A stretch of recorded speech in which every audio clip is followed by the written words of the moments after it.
Speaking of violent conflict, the 2016 election. Really? Really? This many people still? They haven't culled the herd? Everybody, shh, don't wake him up. Shh. It's already the last week of January, which means we're just 7 days away from the Iowa caucus. It's that special season when we pretend to know what a caucus is. But even though we're so close, the GOP still hasn't rallied around one candidate. The two frontrunners, Cruz and Trump, of course, are known by their celebrity couple name, Crump.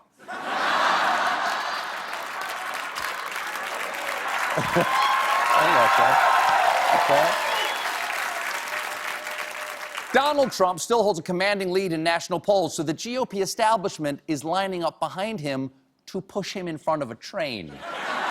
Last week, this is true, last week, a conservative journal, The National Review, came out with an entire issue against Trump. It's filled with anti-Trump essays by conservatives across the political spectrum.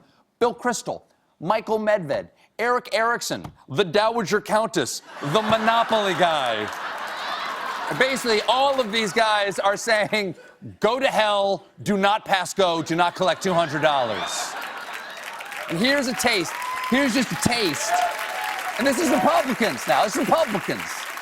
Here's a taste of some of the GOP attacks on the GOP frontrunner. President Trump would be a terrible face of America. He's an absolute narcissist. Mark Halperin writes, Trump has, like a tapeworm, invaded the schismatically weakened body of the Republican Party. We have Bill Kristol saying he's the very epitome of vulgarity. If they put Donald Trump in, try to put him in office, if that's what the people want, you're going to see an end to the Republican Party. Now, I just want to remind you, to be clear, this is his own party saying bad things about the leader in the polls, Donald Trump. I might actually like Donald better than they do. He's been on the show, he was good for ratings, and he left the entire theater smelling like Brute aftershave. Really nice. Wasn't it nice? Really nice. Maybe, might be high karate, I'm not sure. Right. And not only does the establishment not like the front runner, they don't like the second runner either. Texas Senator and half-melted G.I. Joe, Ted Cruz. Ted Cruz is so reviled by those in Congress and many, especially in the Senate, that they're saying that Donald Trump would be better for the party than Ted Cruz. Bob Dole told the New York Times the party would face cataclysmic and wholesale losses if it nominated Cruz. North Carolina Senator Burr said in a private meeting he'd actually rather vote for Bernie Sanders over Ted Cruz. What?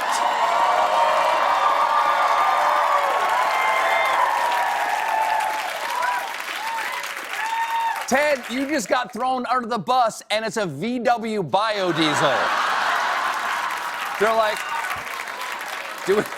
did we just run over Ted Cruz? Let me back up and check. Beep, beep. Yep, there's Ted. Oh. Beep, beep.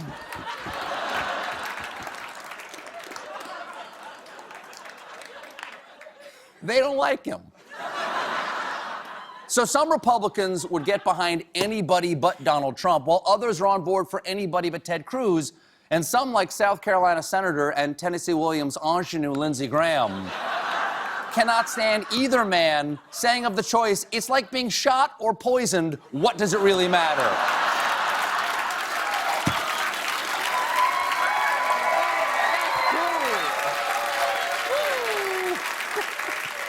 I say, why not a joint ticket? Shot poison 2016. And both of these guys are going to be hard to stop, especially Donald Trump. It seems like this guy is bulletproof, which is sadly not the case for some hypothetical New Yorkers. I have the most loyal people. Did you ever see that? Where I could stand in the middle of Fifth Avenue and shoot somebody and I wouldn't lose any voters, okay? It's like incredible.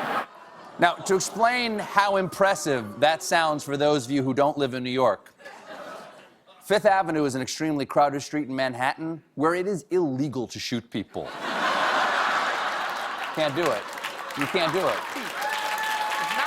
It's frowned on. It's foul. It's frowned. No one wants that. You can't do that. No, they stop you. That. Generally, they stop you from doing that. Right. Now, Trump isn't saying he could get away with murder. He's saying it's all about loyalty. And that's what Trump told John Dickerson on yesterday's Nation Face. You said yesterday you could shoot someone on Fifth Avenue and wouldn't lose voters. You're that confident, huh?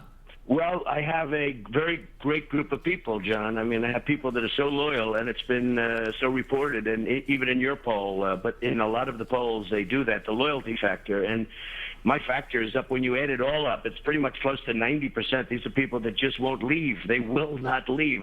That's right. Trump's voters will not leave.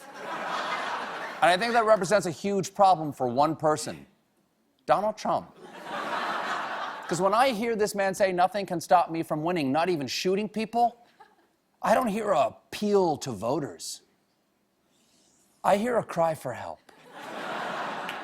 Let's remember, here's a guy who ran for president probably to promote his reality show, or his mattress brand, or his line of premium ex-wives, and now it looks like he might actually win. And no matter what he says or does, criticizing women, attacking Mexicans, banning Muslims, saying John McCain is a loser for being a prisoner of war, none of it affects his popularity. So he may not be saying, I can shoot someone and still be elected president. He may be saying, I could shoot someone and still be elected president. Because Donald Trump can't possibly really want to be president. It's the hardest job in the world. He knows that the presidency, if it can do this to Barack Obama in 8 years, imagine what Donald Trump will look like.